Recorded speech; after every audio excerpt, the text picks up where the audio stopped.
Teacher Kim. Subscribe and like. Hello 학생들, this is teacher Kim 호빈이, and today we'll be learning about something very important. As I always say in every video make up related to language, is 읽으세요 or 세요. Okay, so there's two different ways of saying it, and I'll show you guys how we can say it in just a couple seconds. So what does 읽으세요 or 세요 even mean? It means when you want to suggest somebody to do something in a polite way. Okay, so they don't necessarily need to do it, but just basically you're basically telling them, hey, like you could do this, you know, like you can do this.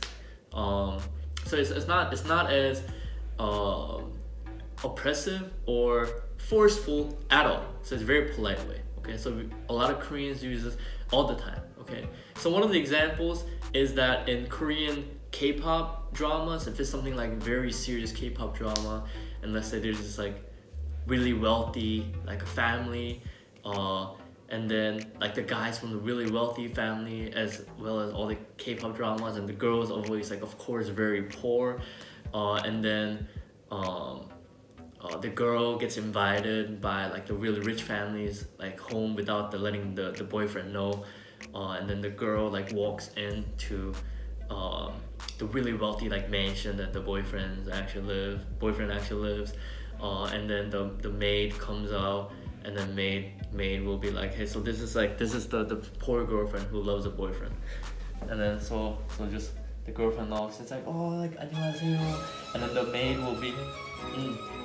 여기 앉아서 쉬세요, or 여기 앉으세요, which means hey, please sit down here, or hey, please rest here. Okay, so while they bring some tea or something, right? So just to give you a suggestion in a very polite way. So let's look at the actual rules of how we differentiate between when we use 세요 compared to 읽으세요. Okay, so again, it means when you give order or suggestion in a polite form, and then 세요 comes after verb stems ending in a vowel, and 읽으세요 comes after verb stems ending in a consonant.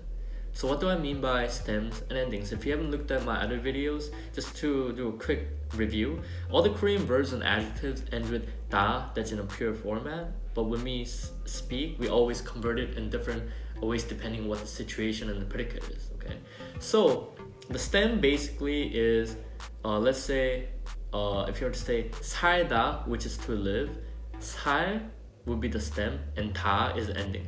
So if it ends with 다, it's always the ending. Okay, so 읽으세요 would be 읽다, which is to read, and then we just convert 다 to 으세요, because 읽, which is stem, it ends in a consonant, which is 기역, it's a 받침법, right? So it would be 읽다 to 읽으세요. So 다 would be just converted to 으세요, because that's the ending, right? So we always switch the ending, never switch the stems. And then 쉬다, which is to rest, to 쉬세요. Okay, so 다 to 세요. For this one, it's not 으세요 because that's a she, which is the stem, end in a vowel or consonant. It ends in a vowel, so that's why we only convert it to 세요, not 으세요. And then the last one is 주세요. So 주다 is to give, and 주세요 is also please give. Okay, so for this one, the ending would convert from 다 to 세요 because 주 ends with a vowel, so only 세요.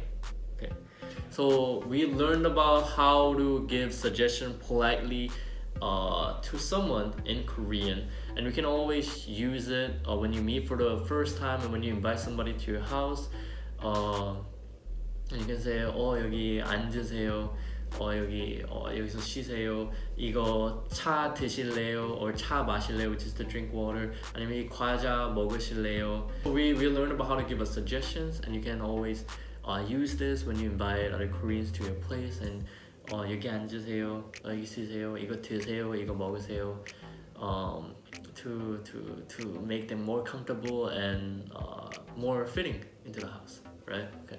And this has been Teacher Kim, and I hope this was helpful. And see you next time. Bye bye.